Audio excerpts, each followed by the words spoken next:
A question occurred to me this morning. I was thinking about your father in his elegance, possibly meeting, of course he was hiding at Le Chambon when Peter Bergson was trying to get what he did accomplished. How would your father have responded to a Peter Bergson or Peter Bergson? Because that seems to take us directly into the heart of the class structure of Jewish society. It's an interesting question, Marie. Of course, I don't really know, but my strong hunch is that he would have been very admiring of Peter Bergson, in part because of his personality, my father's personality, some of which I've certainly inherited, which is not, my father was a little bit of a troublemaker, you know, he wrote books that had to reflect what he believed, and nothing could dissuade him if the facts led in a certain direction. He would follow those facts. And I think he would have, I know he was admiring of Fry, I'm sure he would have been admiring of Bergson. Do we need, as a culture, to rethink the legacy of Stephen Weiss? Do we need to take his name off of all the synagogues and temples all over New York and Los Angeles, Dallas, Houston, and San Antonio? You know, wonderful question. No, I'm actually glad to give me the opportunity to say this, Marie. You know, look, I believe that Roosevelt was a great president. I believe Roosevelt was a great president. He did a lot of incredibly crucial things right. You know, not least of which, let alone domestic policy, but in terms of foreign policy, bringing a country that did not want to fight a world war into that world war and helping to lead us to victory. He was a great president. He made a huge mistake. I don't think he made it alone. I would say the same thing about Stephen Weiss. Stephen Weiss has an extraordinary history.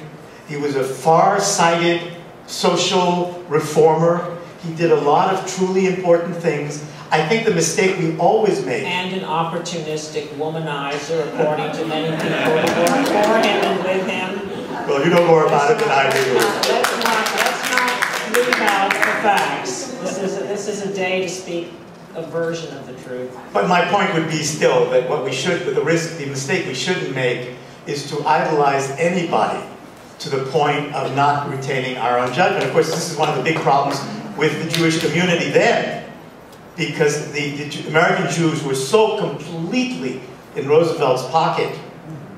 You know, Roosevelt was such a god that there wasn't even any incentive. You know, there were a lot of states where the Jewish vote really did make a difference, but he didn't have to worry about the Jewish vote.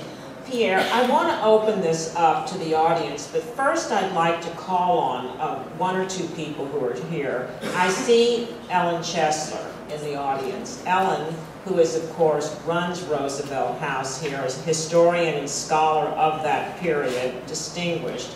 Ellen, can you address yourself to this very question?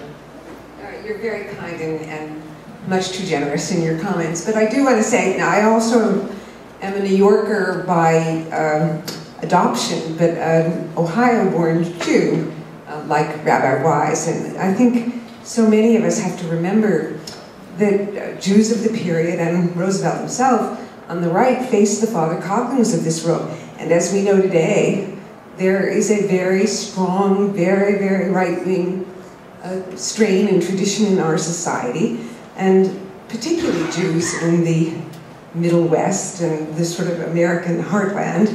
I think we're concerned that if the war became a war about anti-Semitism, it would have less support in this country.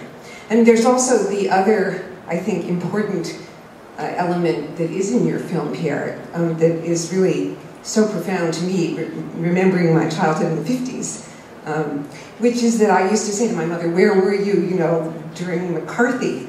And she would say, I was in the basement doing the laundry, you know, and in the 40s, so many Jews of our parents' generation were in the Pacific Theater, you know, at Anzio, fighting a war and not paying attention, you know, to this aspect of it and not willing to believe in it. I mean, despite, and also there were the cover-ups, as you pointed out, only 26 stories on the front page of the New York Times. So, I mean, I admire you for not being condemning. the world was so complex as it is today. And, you know, how many of us have sat by looking at Haiti, looking at Sudan, looking at Rwanda? You know, our America and the Holocaust, we don't have a great tradition at any time. The Problem from Hell is that Samantha Power's book. You know, I don't know that we can claim we're doing any better today.